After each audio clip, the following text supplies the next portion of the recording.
Welcome back, students.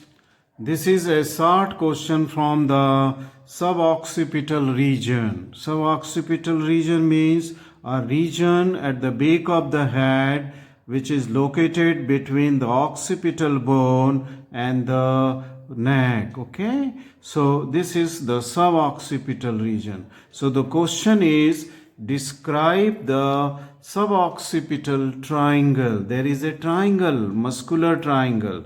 Okay, this is called a suboccipital triangle. Describe the suboccipital triangle under the following heads: location of suboccipital triangle, boundaries of suboccipital triangle, its roof and floor, and then what are the structure within the triangle, that is the contents, and lastly we will discuss the applied importance of the suboccipital triangle, why it is clinically important. Okay, so let's come to the answer, and in introduction we can say that the suboccipital triangle is a muscular space, okay, bounded by the muscles, small muscle which are present in suboccipital regions. Okay, let us see the location of this suboccipital triangle.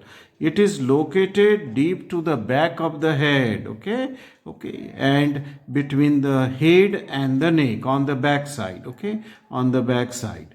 So this is located deep to the back of the head and the neck, and it is present between the occipital bone. It is present very close to the margin of the foramina magnum and up to the superior nuchal line, that area of the occipital bone, and between the axis and the atlas vertebra. So it is a deep space between the undersurface of the occipital bone extending from superior nuchal line to the margin of foramina magnum above and to the axis and atlas vertebra below. Okay, so this is the location of the suboccipital triangle. Let us see the boundaries of suboccipital triangle here. Okay, if we see the boundary in this diagram, a suboccipital triangle is shown. Before I come to the boundary, I will give you the orientation of this diagram. This is the external occipital protuberance, superior nuchal line, that means this is the occipital bone. This is the external occipital crest going right up to the posterior margin of the foramina magnum. So this is the inferior nuchal line. So superior nuchal line, inferior nuchal line, and posterior margin of the foramina magnum. Now then, here the other bone which is seen forming an atlanto-occipital joint, and this is the the atlas vertebra, that is the first cervical vertebra, and this is the posterior arch of the atlas as we are seeing it from the back side. This is the posterior, these are the tip of the transverse process of atlas. This is the foramina transversarium, okay, in the atlas. Okay, and then this is the second cervical vertebra, what is called as axis, and this is the bifid spine, short spine of the second cervical axis. These are the tip of the transverse process, and this is the foramina transversarium of the second cervical vertebrae.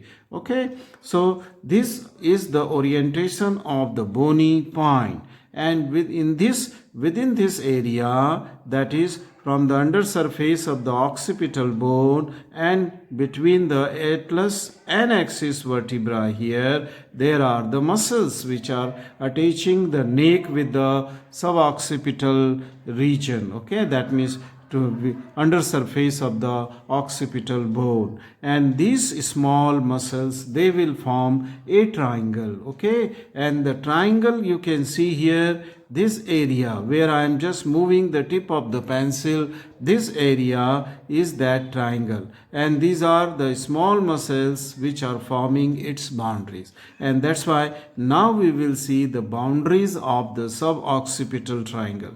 Okay, this is the triangle which is having supromedial border. See this?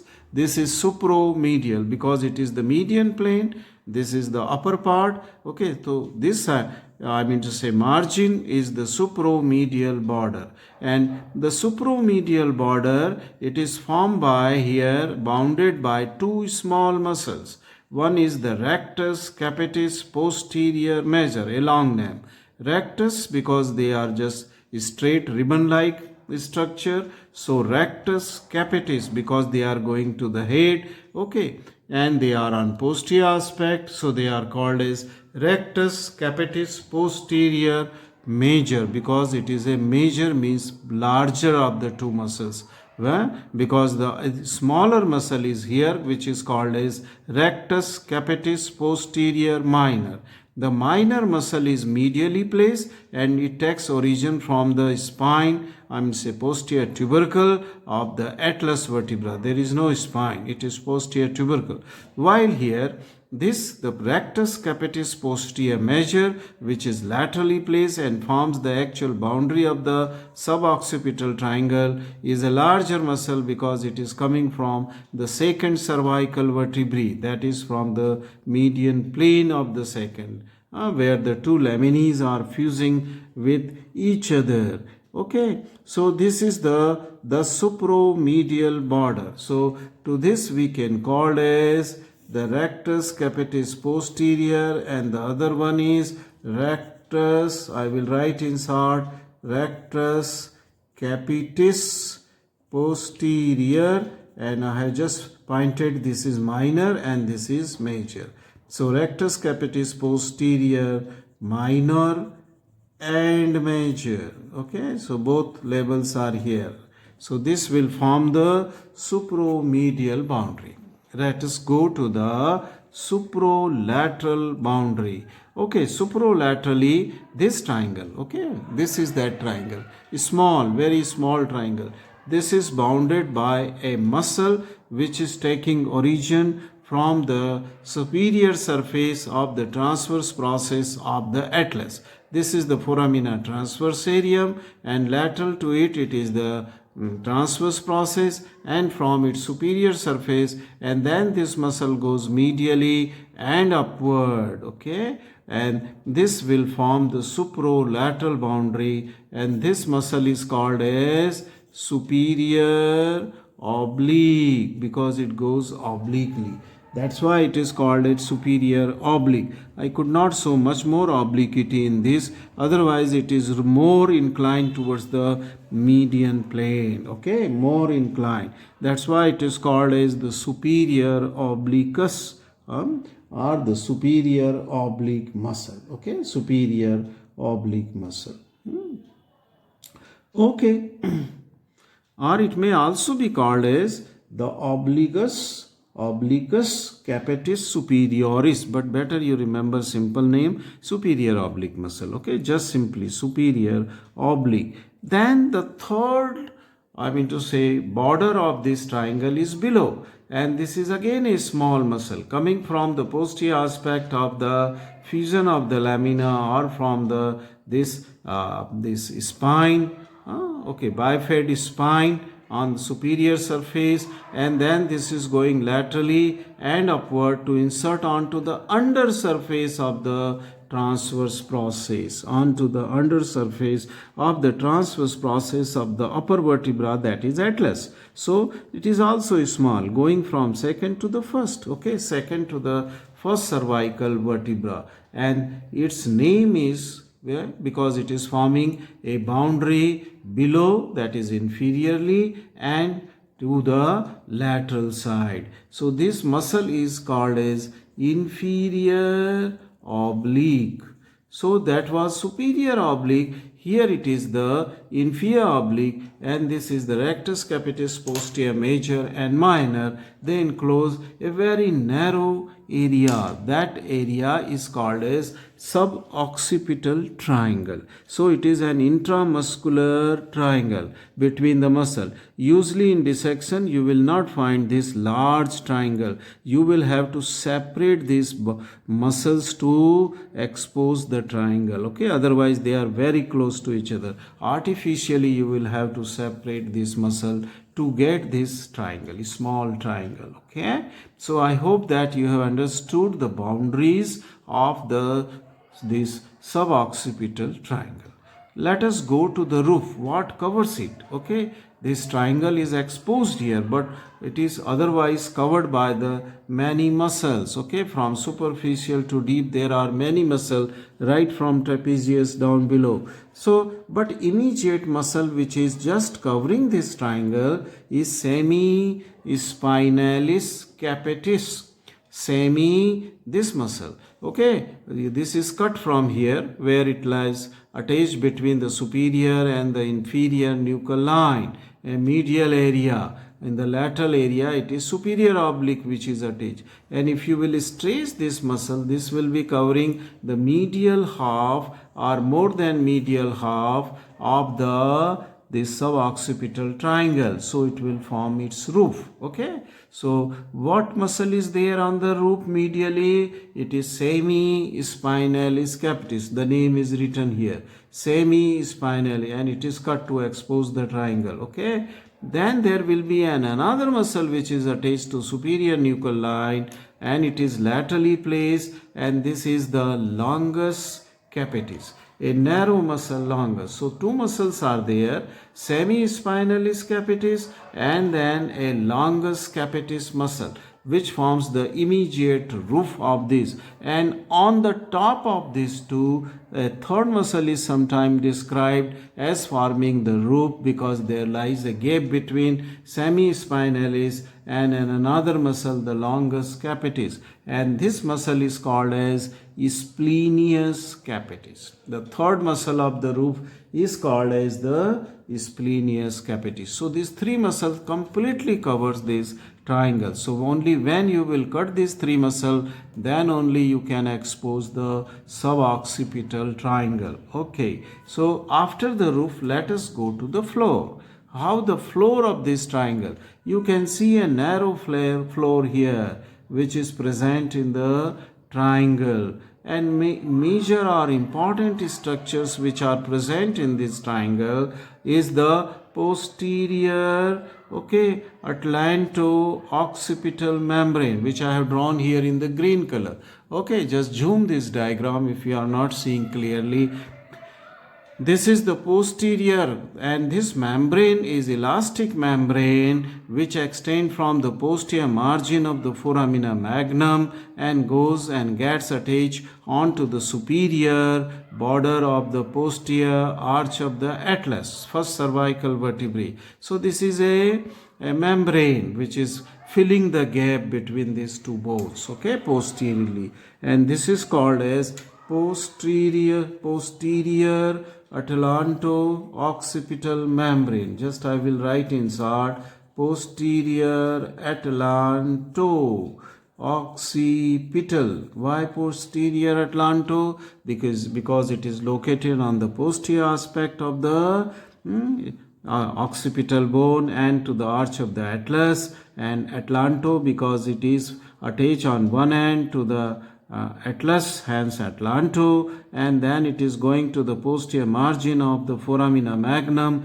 which is formed by the occipital bone, hence it is called as posterior. So from one end to the other end, this whole gap between the foramina magnum margin, posterior margin, and this arch of the atlas, okay, the posterior arch of the atlas is occupied by the atlanto-occipital membrane. I hope that this is clear. Here it is completely exposed, and on this side it is covered by the rectus capitis major and minor. So this partly seen only, laterally it is seen. Okay, so this is the one of the important structure which is present in the floor. But lower down this posterior arch of the atlas, it is also the part of the floor. It is also the part of the floor. So two important structure which is seen in the floor is atlanto-occipital membrane and the posterior arch of the atlas, seen on this side as well as on this side. Okay, now let us come to the contents of this. So I go to the contents. contents of this small area, that is the suboccipital triangle. We will see these contents, okay, one by one. The whole structure, this triangle, is filled with the fibrofatty tissue. That means you will not see anything in the triangle, only the fibrofatty tissues, they are filled in this triangle, okay. And only when you will remove this fibrofatty tissue piece by piece, and why you have to remove it in piecemeal, this fibro, very carefully, because so many structures are traversing in this fibrofatty tissue, branches of the nerves, arteries there, okay. So you have to remove it very carefully not to injure these structures which are present. So one of the content is the fibrofatty tissue. Once you will remove the fibrofatty tissue, then the structure, the other contents will start seeing. And this is the important, is the third part of the vertebral artery. You can see here, let me show you. This is the artery, see this, the third part of the vertebral artery. I will write here like that, third part of the vertebral artery. VA means vertebral artery. This is the third part. Why it is third? Because as it comes out through the foramina transversorium of atlas, and since it disappears into the lateral margin of atlanto-occipital membrane to go inside the foramina magnum, this is the third part. And below this foramina transversorium of atlas till it goes up to the foramina transversorium of the 6 cervical vertebrae, that is traveling into the foraminas of various cervical 6 to C1, okay. And this part which is traversing through this foramina transversorium, okay, that is the second part, and below that is the first part which is taking origin from that of the subclavian artery, because it is a branch of the subclavian artery. And when it disappears inside in the foramina magnum, it will be the fourth part, okay, which will form the basilar artery after union. Okay, that is separate story. Let us come to the second content after third part of the vertebral artery, which I will once again explain in little detail. Then the third content is the suboccipital nerve. And let me show you the suboccipital nerve, because in this small area so many things are.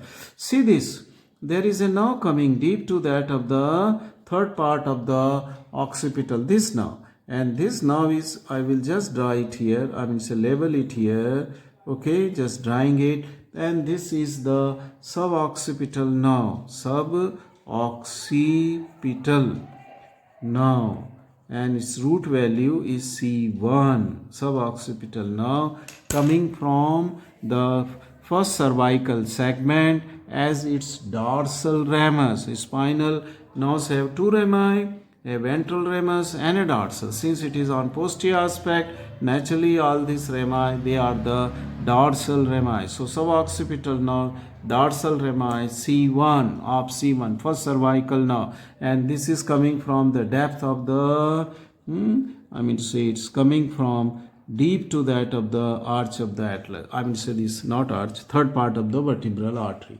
So this is suboccipital nerve. I will explain further, and then you can see that suboccipital nerve, then it is dividing rapidly to supply almost all the muscles which are forming the boundaries of the suboccipital triangle and the roof also. Okay, then let us come to the third content, and the third content is the suboccipital venous plexus. And within the fibrofatty tissue, when you are removing in piecemeal, you will see that there are a lot of the network of the veins. They are interanastomosing plexus of the veins are there. That also fills this gap, okay, which forms a content. And you have to remove this venous plexus to expose all these structure, other contents. And the fourth content is in the lowermost part. This is the thickest nerve of the body, and it is cutaneous nerve. See this nerve winding round the lower margin of the inferior oblique muscle, hooks it, and then it comes to lie onto this rectus capitis posterior minor to penetrate here the semi-spinalis capitis which was forming the roof. So it is coming on the undersurface of semi-spinalis capitis and near the superior nuchal line or the inferior nuchal line. It will penetrate the undersurface of semi-spinalis capitis and then will come out from its superficial surface, that is the posterior surface, and then it will go to supply the skin of the scalp. Okay, and this now is called as the greater occipital or great occipital now. Okay, this is known as the greater or the great occipital now. Okay, so let me write it here. I am just drawing it here. Greater, because lesser occipital we have seen in the front, okay, which was from the ventral rami. Occipital now. Okay, so this is the greater occipital now, and it has the root value C2, and again it is from the dorsal rami. Okay, because this is the back side, so this was the dorsal rami of C1 suboccipital now, and this is the greater occipital now. That is the fourth content. So these are the important content of the triangle. Okay, of the triangle. Let us come to the more description of the third part of the vertebral artery. It is important. Now, after coming out from foramina transversorium of the atlas, this is the foramina transversorium, and below it is coming from, after just traversing through the various foramina transversorium of 6, 5, 4, 3, 2, and then it will come out from the foramina transversorium of the first cervical, that is the atlas. Okay, then it will run medially. It will just a minute. It will run medially. Okay, it will run medially to the lateral edge of the posterior atlanto-occipital. So medially to the lateral margin of this posterior atlanto-occipital membrane. In its course, the artery will run behind the superior articular facet. Now, see this here. Let us see the course in this diagram. This is that third part of the occipital artery after coming out from the foramina transversorium, and then it will run behind this occipital facet, this is the superior surface of the occipital, the atlas bone, where this is the superior occipital facet, which will articulate with the occipital condyle to form the atlanto-occipital joints. Okay, so then this artery will run medially behind this facet where there is a presence of a groove. Okay, behind the superior articular facet means articular area, it is also sometimes called, of the atlas, and here it will lie in a sulcus. If you will see the bone, there is a sulcus present, and in this sulcus this artery will lie, third part of the vertebral will lie, but it is superficial to a nerve. That means it will lie on a nerve. Okay, and this nerve which is on which it is lying, I have drawn here without the artery, so you can see the course. Here is the spinal cord, and the roots of a spinal cord are the ventral roots and the dorsal root, and the dorsal root will have a dorsal root ganglion, that swelling I have drawn, and this is the trunk of the spinal nerve C1, and then in this groove, okay, under cover of this third part of this artery, the vertebral artery, this will divide here posterior to this articular facet or articular surface. It will divide into a ventral ramus and this is the dorsal ramus. So whatsoever dorsal ramus we have seen as the suboccipital now is this now. Okay, this is dorsal, and ventral we go anteriorly, and this was supplying to all the muscle of the suboccipital region. Okay, so these are the two important structures which lie here, and this is the that means third part of the vertebral artery, and the nerve is called as the suboccipital nerve, and it is formed by the dorsal ramus of C1. See this dorsal ramus of C1, and this nerve is then called as the suboccipital nerve. Okay, it enters the suboccipital triangle. Okay, in this diagram we have seen that it enters the suboccipital triangle here. See this? It enters the suboccipital triangle between posterior arch of atlas and vertebral artery, and within the triangle it breaks in many branches. See this? This is breaking into. There is no branch given by this C2 branch, greater occipital nerve. C2 is not giving any branch. Also, all those branch which you are seeing is from the C1. Okay, from the C1, that is the suboccipital, okay, nerve, C1 nerve. Okay, and it will supply to all four muscles forming the boundaries of the suboccipital triangle. Okay, suboccipital triangle. Now the fifth content is the here greater occipital nerve. Okay, let us see this greater occipital nerve here. Now see this greater occipital nerve winding round that of the inferior oblique. It is going and piercing the semi-spinalis capitis to come out superficially to supply the skin of the posterior aspect of the skull. And this is also the dorsal rami of the C2, and as I said that it is the thickest cutaneous nerve of the body.